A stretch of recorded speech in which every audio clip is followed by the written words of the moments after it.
French proposal for an EU recovery fund.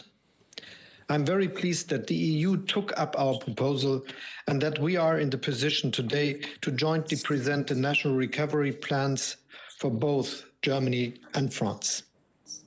Europe and the whole world stood at the beginning of a massive crisis. In contrast to earlier crises, Europe acted rapidly, with resolve and in great solidarity. We have written a new chapter in Europe's history. The EU Recovery Fund lifts European integration to a new level. In the EU, we are joining forces in a spirit of solidarity to fight the unprecedented coronavirus crisis. With our joint initiative, Bruno, France and Germany have played a decisive role in this process. The EU recovery plan demonstrates not only that the EU is capable of handling a major crisis, it also demonstrates that the EU can build the future. Last spring, we responded to the crisis with determination and speed by adopting a first safety net worth 540 billion euros to protect workers, businesses and governments. The EU Recovery Fund now goes a crucial step further. We are making sure that Europe emerges from the crisis stronger than before. And we are delivering a powerful stimulus that will help lead Europe to a climate-friendly digital future. Thanks to the Recovery Fund, all EU member states, all of them, will receive the funding they need to implement ambitious recovery plans. This is a decisive difference from the response to the global financial crisis 10 years ago. This is a groundbreaking step for Europe. At the same time, it is also in Germany's own interest, because our prosperity, our economic success, and our sovereignty are deeply interconnected with the economic success and sovereignty of the EU. Germany will be successful only if Europe is successful too. Germany adopted a stimulus future development package very early last year, already in June. The German recovery plan that the cabinet approved today builds directly on last year's package. In this way, we are sending out a clear signal in favor of a climate-friendly and digital future. 90% of the spending in Germany's plan is targeted towards climate action and the digital transformation. This means that the German government is going well beyond the ambitious targets set by the EU. Germany can expect to receive grants totaling 25.6 billion euros from the EU Recovery Fund. Our recovery plan provides for total spending of about 28 billion euros. We intend to tap the wide variety of opportunities that digitalization offers. To this end, 40 billion euros are allocated for measures to promote the digital transformation. We are investing in digital technologies for businesses, for infrastructure, and for our education and healthcare systems. 1.5 billion euros alone will be targeted towards a major digital education initiative. Climate change is the greatest challenge of our time. We want our economy to become climate neutral at 2050 at the latest. For this reason, 40% of the funding we receive will be invested in climate-friendly mobility, hydrogen technology, and energy-efficient building renovations. This amounts to a total of over 11 billion euros. The German recovery plan is also a very European plan because it supports international projects in the areas of hydrogen, microelectronics, and data processing. These projects were jointly initiated by Germany and France and are open to all EU member states. The reform focus is to reduce hurdles to investment. Our recovery plan will generate growth and employment. The German Institute for Economic Research estimates that the German recovery plan will boost GDP by 2% and employment by about one half of a percent. Together with our colleagues from Italy and Spain, we will be submitting our recovery plans to the European Commission this week. Today, Europe is starting a new chapter. It's a chapter that embraces the future, and it's called Digital and Climate Neutral. I would like to say a few words about the cooperation between France and Germany in general, and about my dear colleague Bruno Le Maire in particular. Without our close and trustful cooperation, the moment we are celebrating today, along with other key advances that the EU has achieved in recent years, would not have been possible. Before 2018, there was a long gridlock in the EU precisely in the area of fiscal policy. We've changed that. My first official trip abroad took me to Paris. Already during these first talks, it was clear to me that I have a partner in Bruno Le Maire. A partner to give fresh momentum to the German-French engine of integration, a partner for driving the European project forward. We have succeeded in this. Less than 3 months later in Meseberg, we unveiled a joint roadmap. That roadmap laid the foundation for groundbreaking reforms and steps towards further integration. These weren't just empty pronouncements, rather we delivered. We have made the Eurozone more resilient by adopting the ESM reform, a project that has stagnated for a long time. We are strengthening our banks with a common backstop.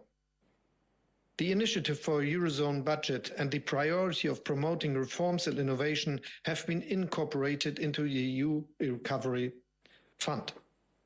The fund was proposed to stabilize employment during severe economic crisis, have now become reality. Today we have the SURE instrument, which saved millions of jobs across the EU. All of these are crucial steps forward towards an EU that is strong, that is based on solidarity, and that is fit for the future. We achieved progress not because Bruno Le Maire and I always shared the same opinion. Rather, the strength on the partnership between France and Germany is our ability to build consensus from a range of different opinions. In recent years, Bruno Le Maire and I have done our utmost to overcome gridlock, to reach common solutions, and to get the German-French engine running at full power. By working together, we have accomplished a lot. So there is one more thing I would like to say, and that is, thank you, Bruno, very much. The German-French engine is in a very good shape. Mon cher ami Bruno, merci beaucoup. Erlauben Sie mir vielleicht auch noch kurz ein paar wenige Worte auf Deutsch zu sagen. Ich freue mich sehr, gemeinsam mit Bruno Le Maire heute unsere nationalen Aufbaupläne vorstellen zu können. Denn damit schließt sich der Kreis. Ende April vergangenen Jahres haben wir beide den deutsch-französischen Vorschlag für einen EU-Aufbaufonds entwickelt. Ich bin sehr froh, dass Europa unserem Vorschlag gefolgt ist und wir heute unsere jeweiligen Aufbaupläne gemeinsam präsentieren können. Wir haben mit dem Aufbaufonds ein neues Kapitel in Europas Geschichte aufgeschlagen. Dank des Aufbaufonds erhalten alle Mitgliedstaaten, die notwendigen finanziellen Ressourcen, um ambitionierte Aufbaupläne umzusetzen. Das ist ein entscheidender Unterschied zur Finanzkrise vor etwa 10 Jahren. Das ist wegweisend für Europa und es ist im ureigenen deutschen Interesse, denn Deutschland wird nur erfolgreich sein, wenn auch Europa erfolgreich ist. Deutschland hatte sehr früh im Juni des vergangenen Jahres ein Konjunktur- und Zukunftspaket auf den Weg gebracht. Der heute im Kabinett verabschiedete deutsche Aufbauplan baut unmittelbar auf diesem Paket auf. Wir setzen ein klares Signal für eine klimafreundliche und digitale Zukunft. 90% der im deutschen Aufbauplan vorgesehenen Ausgaben fördern den Klimaschutz und die digitale Transformation. Insgesamt sieht unser Aufbauplan Ausgaben in Höhe von rund 28 Milliarden Euro vor, brutto. Wir wollen die vielfältigen Chancen der Digitalisierung nutzen. 14 Milliarden Euro sind für den digitalen Wandel in unseren Planungen vorgesehen. Klimaschutz ist die größte Herausforderung unserer Zeit. Spätestens im Jahr 2050 wollen wir klimaneutral wirtschaften. Wir investieren deshalb 40% der Finanzmittel in klimafreundliche Mobilität, in Wasserstofftechnologie und in die Gebäudesanierung. Es geht um 11 Milliarden Euro. Nochmal ein paar Worte zur deutsch-französischen Zusammenarbeit im Allgemeinen und zu meinem Kollegen Bruno Le Maire im Besonderen. Ohne unsere enge, vertrauensvolle Zusammenarbeit in den vergangenen Jahren, oft nächtelang, wären dieser Moment und viele andere weitere Fortschritte auf europäischer Ebene in den vergangenen Jahren nicht möglich gewesen. Gerade im Bereich der Finanzpolitik hatte zuvor auf EU-Ebene lange Stillstand geherrscht. Das haben wir verändert. Nur knapp 3 Monate nach meiner Amtsübernahme legten wir in Meseberg eine gemeinsame Roadmap vor. Das war der Grundstein für wegweisende Reform- und Integrationsschritte. Und wir haben nicht nur angekündigt, sondern auch geliefert: ESM-Reform, Common Backstop und Eurozonenhaushalt. Der von uns vorgeschlagene Stabilisierungsfonds für Arbeitslosigkeit ist verwirklicht. Heute haben wir Schur, mit dem Millionen Arbeitsplätze in ganz Europa gerettet wurden. Das alles sind wichtige Fortschritte für ein starkes, solidarisches und zukunftsfähiges Europa. Bruno Le Maire und ich haben in den vergangenen Jahren alles dafür getan, Blockaden aufzulösen, gemeinsame Lösungen zu arbeiten und den deutsch-französischen Motor auf Hochtouren zu bringen. Gemeinsam haben wir viel geschafft. Lieber Bruno, ich danke dir auch nochmal auf Deutsch. Ich danke dir auch, Olaf, und ich freue mich auch, heute unser Recovery Plan zusammen mit meinem Freund Olaf Scholz vorstellen zu können. Das bedeutet, glaube ich, dass wir zusammen mit Olaf in den vergangenen Jahren gut gearbeitet haben und wirklich interessante Dinge geschafft haben. Das ist auch, glaube ich, ein klares Signal für die Qualität unserer Kooperation und ich würde auch sagen, unserer engen Freundschaft zwischen Olaf und mir, zwischen Deutschland und Frankreich. I will switch to English. Dear Olaf, dear all, I'm really pleased to present alongside Olaf Scholz our national recovery and resilience plans. It was important for us to do this presentation together, as Germany and France have been working hand in hand since the beginning of the crisis. Looking back at the past year, we can be proud of what the European Union has achieved. We can be proud of what the Franco-German cooperation has really achieved. This cooperation has been decisive on 3 fronts. The first one is that we had the same analysis on the crisis.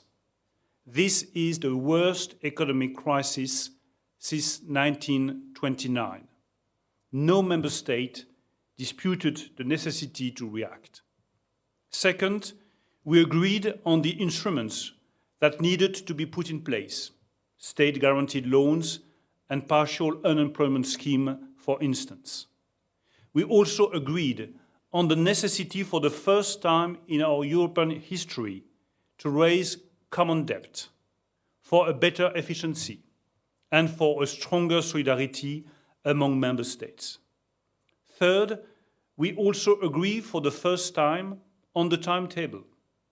Today, the priority is clearly to invest massively, not to consolidate public finances. We have drawn lessons from the past. We will come back to sound public finances as soon as the COVID crisis is behind us. But thanks to this decision, we have been able to decide in July 2020 a European recovery plan of 750 billion euros. Today, France and Germany are taking another decisive step with this joint presentation with my friend Olaf of our national recovery and resilience plans. The objective behind the recovery plans is to strengthen the coordination between member states and to make sure our economies are emerging more strongly than before. Our political goal cannot be only to come back to the situation before the crisis. Our political goal must be to have stronger economies with better technologies designed to fight against climate change. And I share the point of view expressed by Olaf. The fight against climate change is clearly the challenge for all European countries for the coming decades.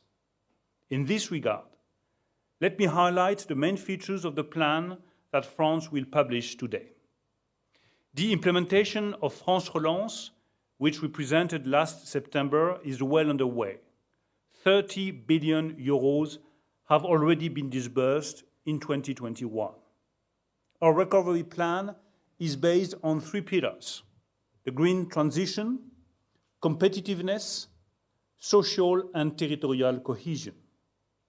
First, 50% of the investments of our national recovery plan are devoted to the climate transition.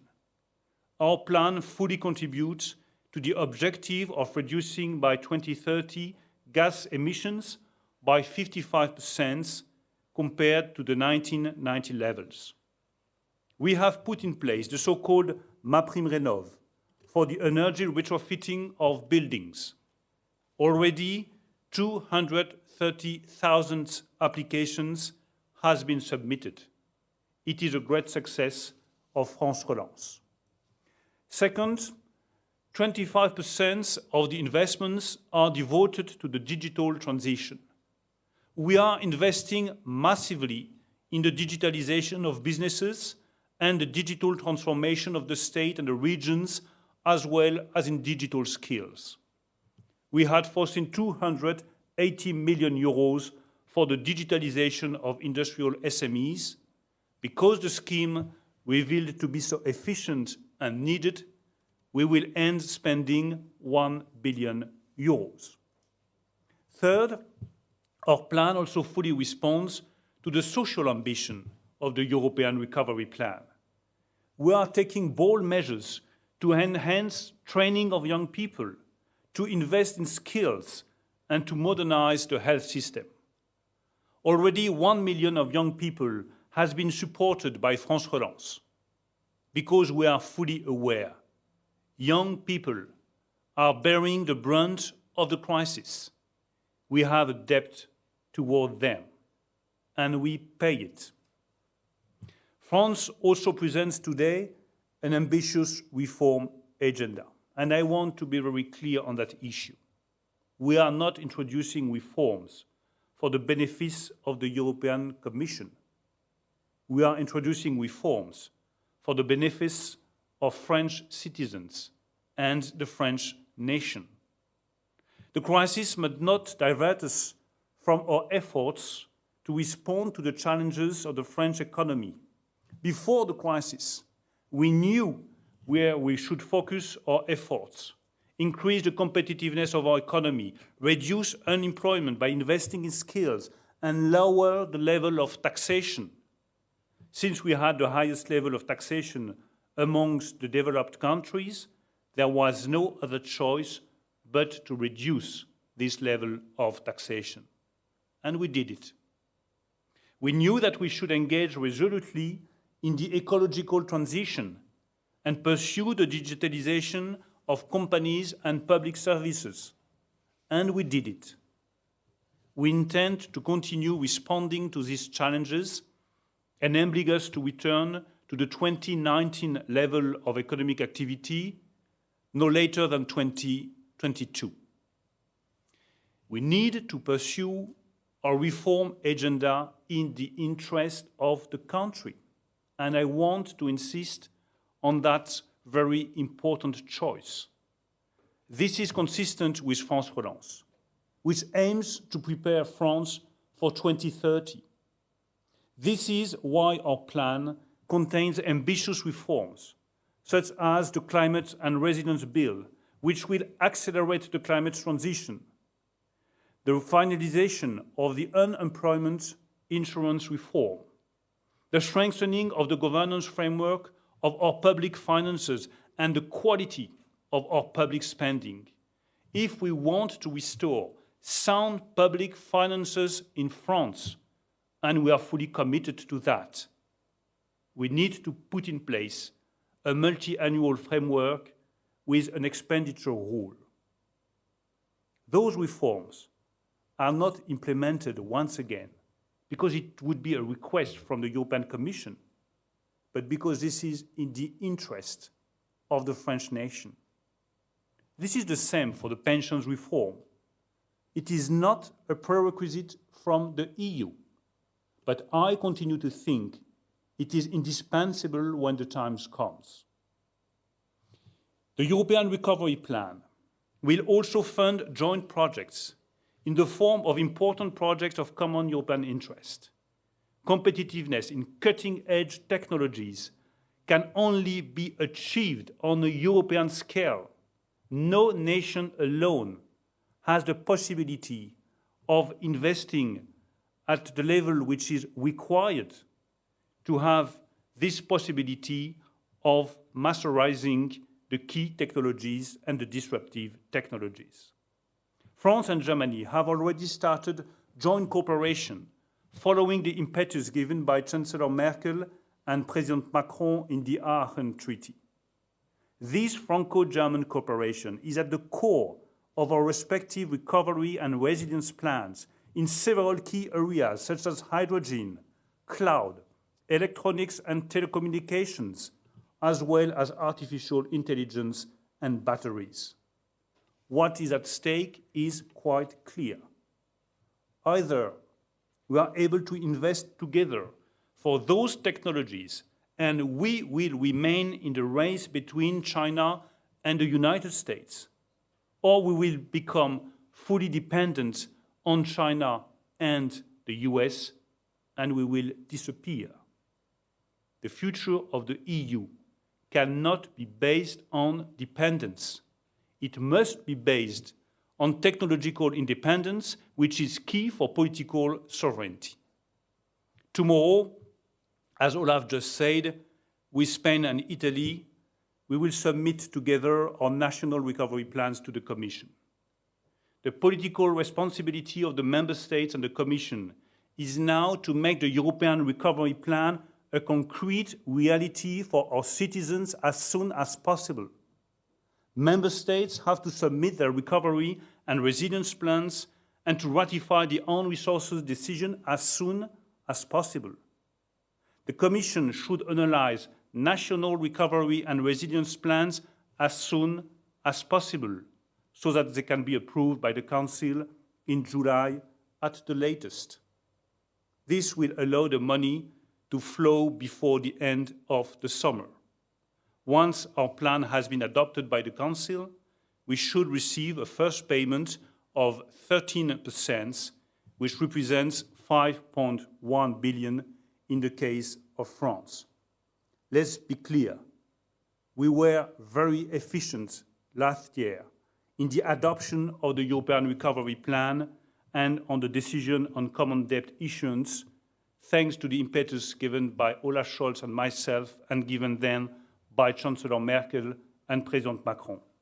Since then, we have lost too much time. China has resumed its growth. The US is booming. The EU must remain in the race. Permettez-moi de conclure par quelques mots en français, comme l'a fait mon ami Olaf Scholz en allemand. D'abord, je voudrais dire à quel point je suis heureux de présenter ce plan avec mon ami Olaf Scholz, avec qui j'ai travaillé à la perfection depuis maintenant plusieurs mois.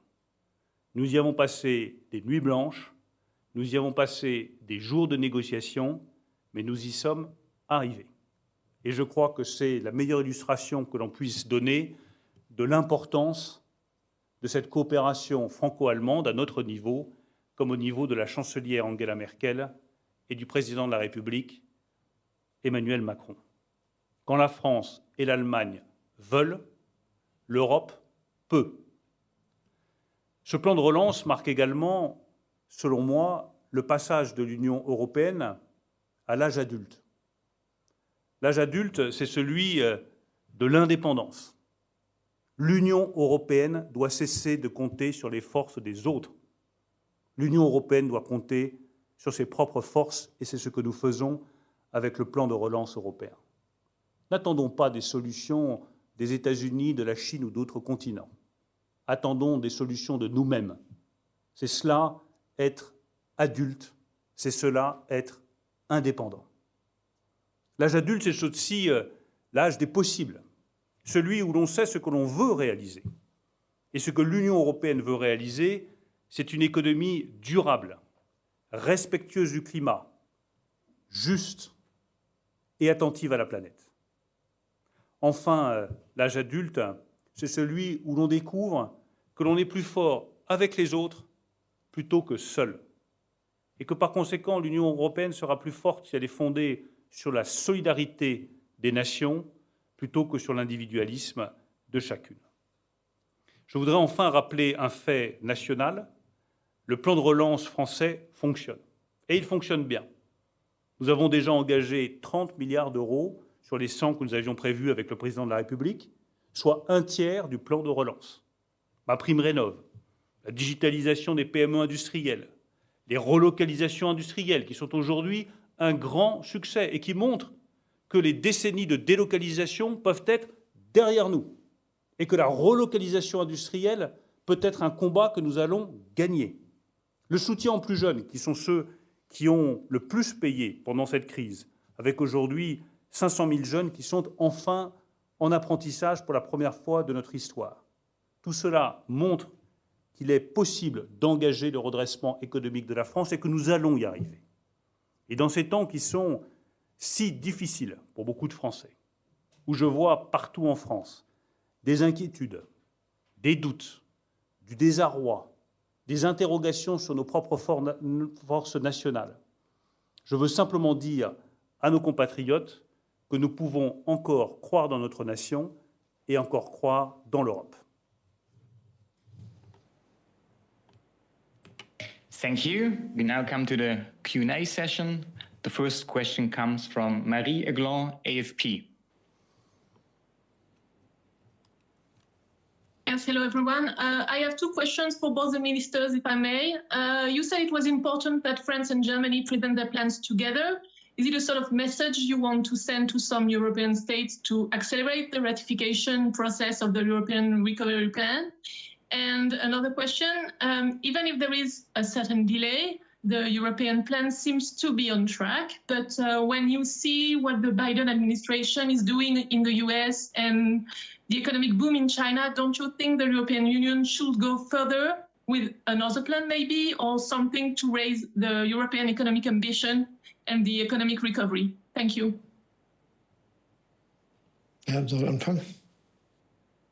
So possibly I will start answering to that questions. First, I think we are on track, not just Germany and France, but also other nations. You heard already that we are now going to present together with Italy and France and Spain our plans, and working with the Commission, and many other countries do the same. On the other hand, there is this ongoing ratification process, and I'm quite confident that we will be successful in the end. Second, we are doing a lot. Europe is different to the United States. We have the member states with their fiscal strategies they developed to fight against the crisis, and, which is new, a common European answer organized by the Union. And all this together is a very big program which makes a difference in the fight against the crisis. It is a difference to the way we did it 10 years ago. It is a difference in the way we are doing it compared with other nations. So I'm really, really confident that we are working with a very strong program that makes the difference and which is very good on the global scale. Well, maybe two remarks. First of all, on the comparison with the Biden's recovery plan. I think that this comparison between the United States and Europe, as Olaf just said, is unfair and inadequate. Because if you want to make comparisons between the two continents, you should take into account our social policies in Germany, in France, everywhere in Europe, and everybody is aware that the social policies in Europe are stronger than the ones in the US. And you should also take into account the money we spent to fight against the consequences of the crisis with all the instruments I just mentioned in my presentation. So let's avoid that kind of comparison. I think that the key point is to be sure that our plan is well underway, well on track, and is implemented as soon as possible. So before thinking about the possibility of having a new plan, let's adopt this plan, let's adopt the decision on the own resources, and let's implement the decisions of the plan. And we will see in a few weeks where we are as far as the growth in Europe is concerned, and then we will take the necessary decisions. But the key point now is to implement the European recovery plans as it stands. Thank you. The next question comes from Markus Preis, ARD. Yes. Good afternoon. Thanks, everybody. Thanks, ministers, for the opportunity. You both stressed how important it is to invest in climate protection and in digitalization. But when I get it right, one point when last summer was also that the plans should, I quote, effectively address challenge identified in the European semester, particularly the country-specific recommendations. I don't hear much about that in the presentations. And my question is it not the time for tax reforms and pension reforms because there's a certain sense of urgency in spending? Thank you. The two countries addressed all the questions of the European semester. This is what we were discussing with the Commission before we decided finally on our plans.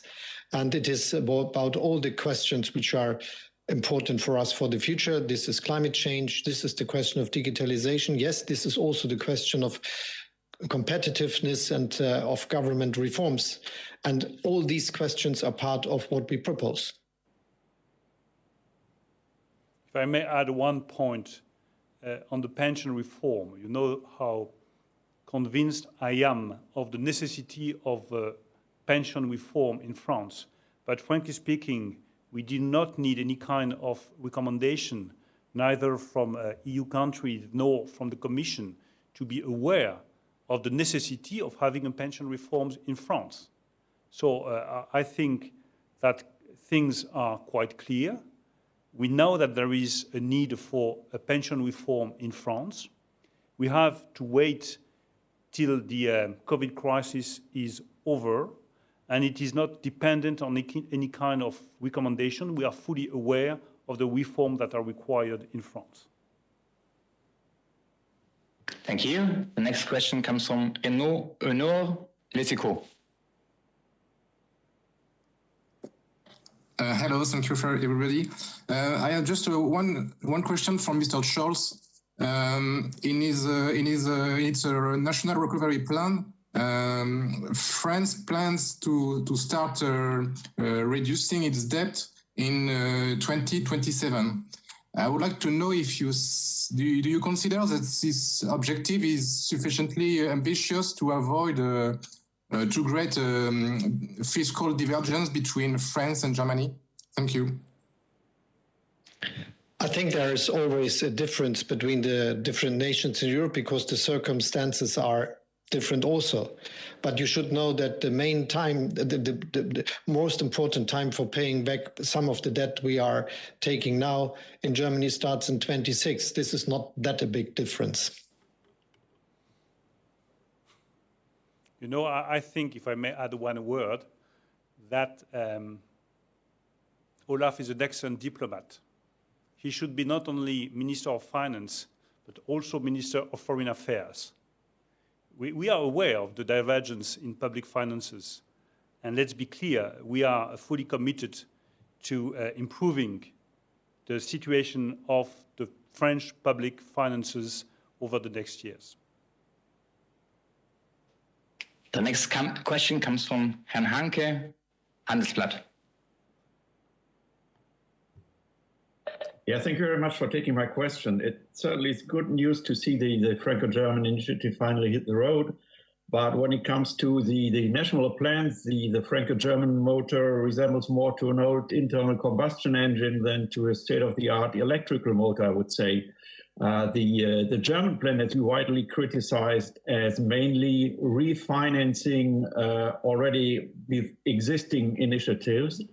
And as far as the French plan is concerned, Bruno Le Maire, as far as I can see, you propose a new kind of a golden rule, but no new structural reforms. You just remind the existing reforms, the reform for the jobless insurance scheme from 2019, and some other reforms, but nothing new. So tell us, where is the beef? Thank you.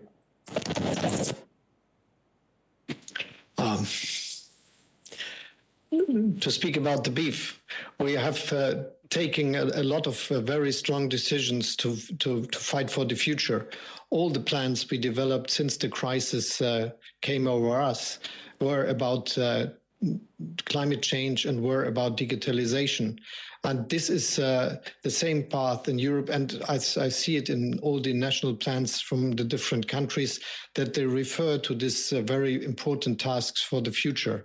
And as we now developed our part for the European recovery plan, we could use the already start into doing these activities. And this is what all the others did the same. So there is a lot of new investment which is coming for digitalization, which is coming for new technologies as using hydrogen, or in the question of fighting against climate change. And this is the beef, if I may say it, in times like this of the 21st century. What will be the wording in 40 years? I don't know. I'm not veg, but too much beef could be bad for your health, you know. So there is beef, but too much beef could be dangerous for your health. So there is beef in the French National Recovery Plan with 3 key reforms. The first one is the finalization of the unemployment insurance reform. And let's be clear, that's a very ambitious reform. And introducing such a reform in a period of crisis is, I think, a very clear signal of the determination of President Macron and myself to stick to the path of reforms for France. The Climate and Resilience Bill is also, it is the second point on which I would like to be very clear. It is an ambitious reform and an ambitious bill which should change the things as far as climate change is concerned in France. And the third point is the improvement of the governance framework of our public finances with 2 points: the improvement of the quality of our public spending. We are fully committed to assess the efficiency of the public finances and to see what are the public finances and the public spendings that are efficient and what are the public spendings that could be inefficient and that could be reduced.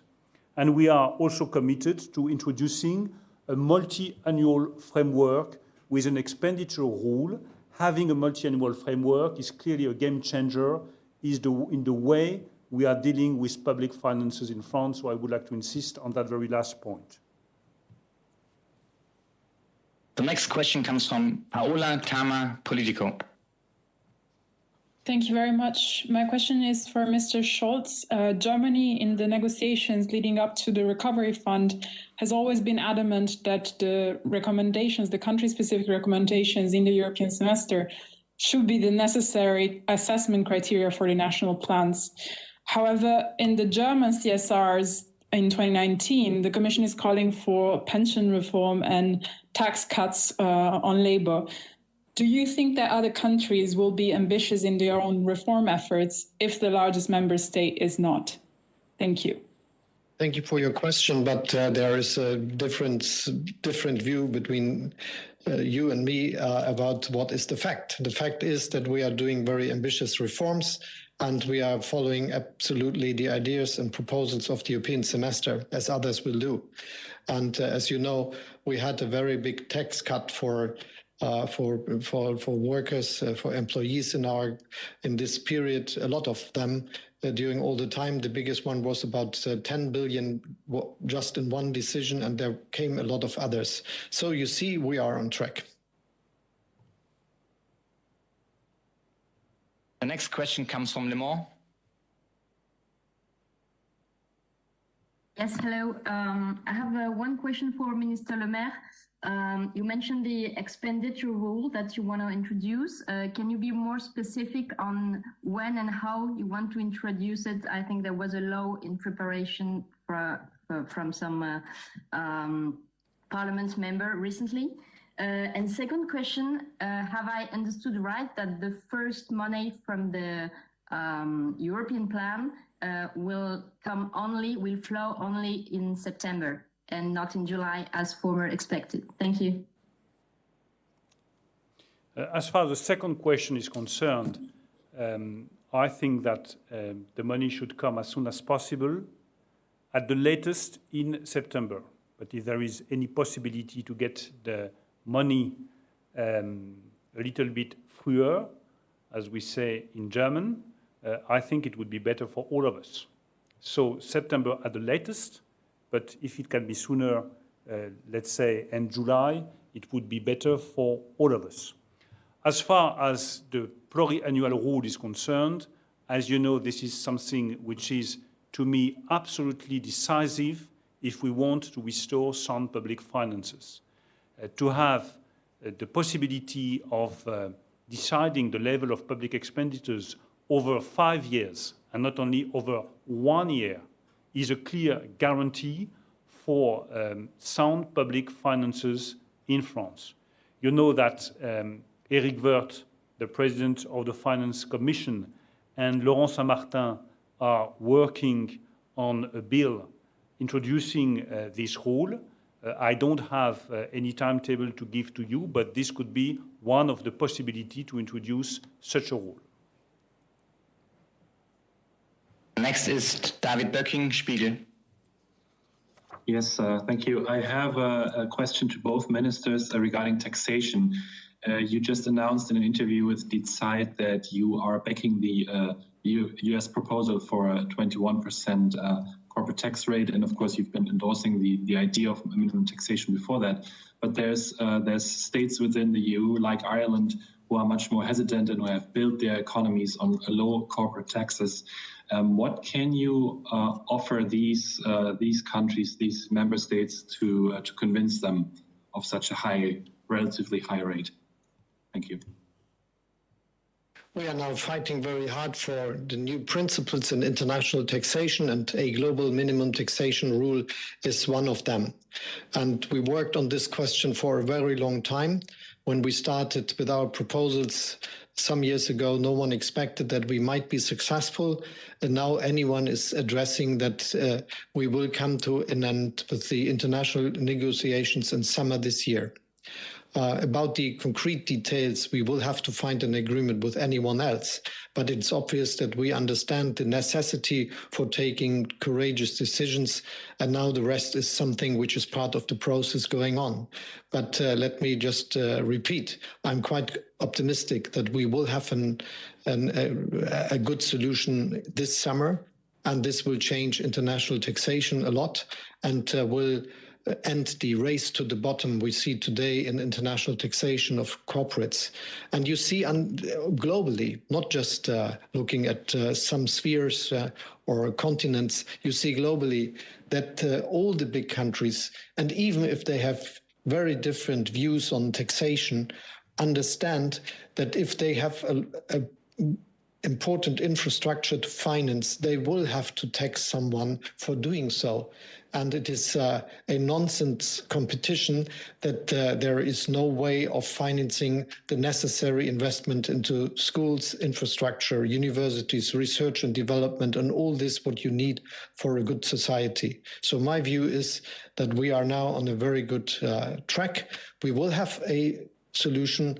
It will be a consensus and a compromise, obviously, but it is now in a situation we never would have expected some years ago, and this is really, really something very promising. We have been working for more than 4 years on this new international taxation system, so I just can repeat what I have been explaining many times. 3 points. The first one, it is absolutely decisive to come to an agreement on the 2 pillars, digital taxation and minimum taxation. What is at stake is the fairness and the efficiency of the international taxation system for the 21st century. My second point is that for the first time, as Olaf just said, we have the historical possibility of getting to a compromise and to an agreement by next July. So let's do our best efforts, and we will not spare our national efforts to do so in close cooperation with Germany to come to an agreement within the OECD by next summer. And my last point, I've made this point many times very clear, a race to the bottom on taxation issue cannot be the solution for the European countries, because we have to finance public services, we have to finance universities, schools, hospitals, and a race to the bottom on the taxation system would not be a solution for any European country. Next is Raphaël Legendre, Les Opinions. Yes, hello everyone. Eine Frage für Minister Scholz, bitte. The general escape clause has been activated until the end of 2022, and we have now to draw a new fiscal framework for the future. So I was wondering if you could give us some insight of what Germany is willing to do. Are you, for instance, ready to drop off some thresholds like the 3% deficit rule to focus on more specific targets, country by country, maybe focused on debt sustainability? Thank you for your question. I think anyone understands that right in this crisis, the European Stability Pact shows its flexibility. We are able to do what is necessary, and I think this is the message of this time. Next question from Sarah Collins. Hi, everyone. It's a little bit of a follow-up on the OECD question and then one other also on tax. On the OECD tax deal, you've said that we will have a good solution this summer. If you can't say whether it will be 21% on the Pillar 2, can you say if it will be as low as 12.5%? And secondly, do you see the recovery and resilience plans as a way to pressure countries like Ireland to change their corporate taxation strategies, as the Commission has been recommending? Thank you. My view is that we are now on a good track. We will come to an end in summer. And if you want to change the place from journalist visiting what is happening to being a politician deciding on it, this is always feasible. But now, as a politician, I would say we are doing our job. You will learn and be informed about the outcomes of the way of finding a good solution and a compromise in summer with all the others. And it is now our task to make it happen and not to analyze the situation. So let's do it. It's not too many weeks up to then. And on the second question, which was about what? Give me a word. Sorry, so the recovery and resilience plans, do you see these plans as a way to pressure countries like Ireland to change their tax strategies? It is not the style of the French Republic and of Germany to do things like this. I have nothing to add to what Olaf just said.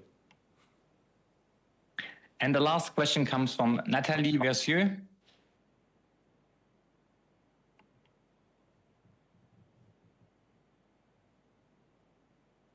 Nathalie? No questions. I'm sorry. Okay, then the chance for Nino Renaud, Les Echos.